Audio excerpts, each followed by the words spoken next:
You're watching Gotcha Racing TV. Yeah! Hi, race fans. Rick Roberts with Gotcha Racing TV. We're here at California Speedway in Fontana, California for the 2008 Redline Time Attack Time Trials Race event. We're here inside of the pit area, just adjacent to the garage. Technically, this is what we call Gate 30. So, for all you race fans at home, I want you to kick back, buckle up, get ready to see some serious auto racing as we take you and put you into the driver's seat.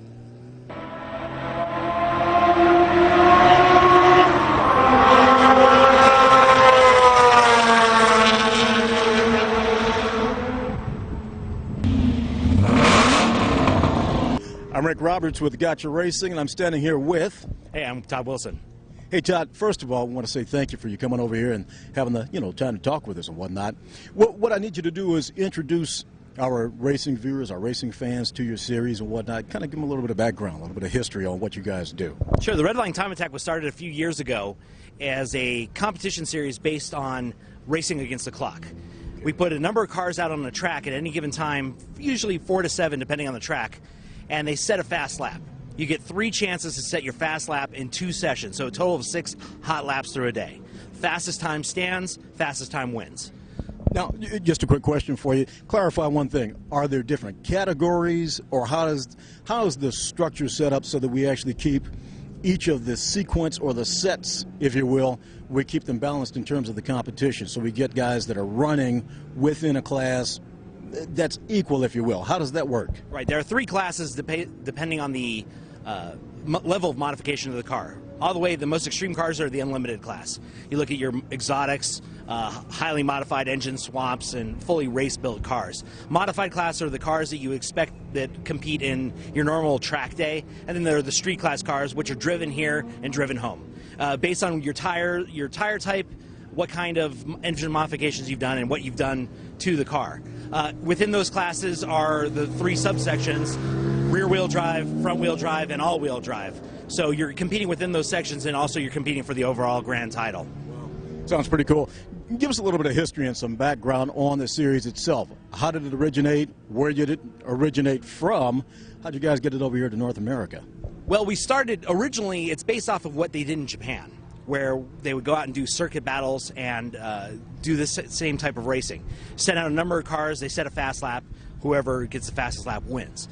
We brought it over in 2004 as kind of an experimental thing to just start putting cars on the track, trying to group them together and say different cars at different makes and models can compete at the same time and go for the same standards. Most racing is, you all have to build to one specification, you have to be the same make and model. This is open to any car. We've got everything from a 1966 Ford Mustang coming out this weekend, all the way through to 2009 GTR Nissan Skylines. So every kind of car in the sun can compete in this series, and that's what we were going for when we set it up, is to be able to bring everybody to a sort of level playing field and get them to be able to run together. Now, tell us a little bit more about your series and whatnot. I know you guys cover, 6 or 7 different racing venues. Just kind of give us an idea as to not only the locations of the venues, but also the configurations and how that works into the scope and the scheme of the sport itself. Right. Well, we're racing all across the country this year. We've got 2 events in California. We've got an event in Utah, St. Louis, Nashville, West Virginia, and Virginia.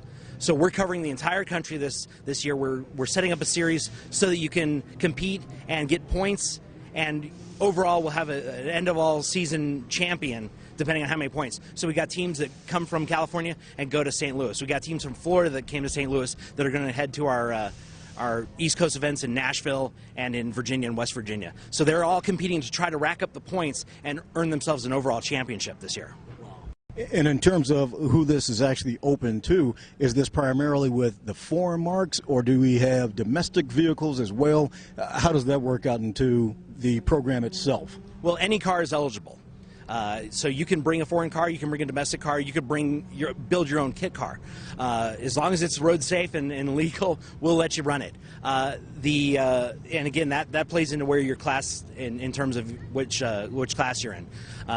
We've got Fords, plenty of Ford Mustangs. We've got Japanese imported R35s running. Anything in between. Lots of BMW 1 Series have come, and this is their first event to have, I think, 2 or 3 of them competing this weekend. So it's going to be great. We've got all continents represented. Now, this particular event today here at California Speedway, this is a pretty sizable venue and whatnot. What type of speeds will these cars approach at their peak or optimal point of performance? Well, we've already seen the C West Brian Carauer car, driven by Tyler McQuarrie, set the lap record for this course configuration here. He's under 142 so far. We expect him to do even a lot better than that. That is an absolute record, with the exception of the Japanese GT Championship cars that ran here in 2004. And they run a different course configuration anyway. But so far, we have the fastest lap here.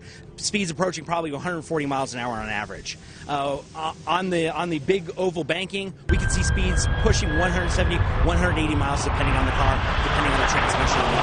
We really haven't seen these guys run up and do their fastest yet. That remains to be seen, but I expected somebody to be pushing 180 by the end of the weekend. Now, overall, in terms of the race series itself, where exactly is this going to go by the time you guys get it to where you really want it? I mean, are we headed towards kind of like that NASCAR type of sanctioning body and type of widespread appeal, or is this more so something that is tailored to, say, a grassroots racer? Well, it's a little bit of both. We always want to make it available to the grassroots racer. That's why we have the street class. If you want to come and bring your car out and compete against your friends, do it here. This is a great place to do it. And what's great about it is the unlimited class drivers, and we're talking top names in professional driver, Tanner Faust, Chris Rado, Tyler McQuarrie. Those guys are accessible. They're here and they're racing and they're right along with you, and they're happy to answer questions and give you a few pointers. So it's everywhere in between. Where we'd like to see it go is more events to more people. We don't necessarily, I mean, you mentioned NASCAR.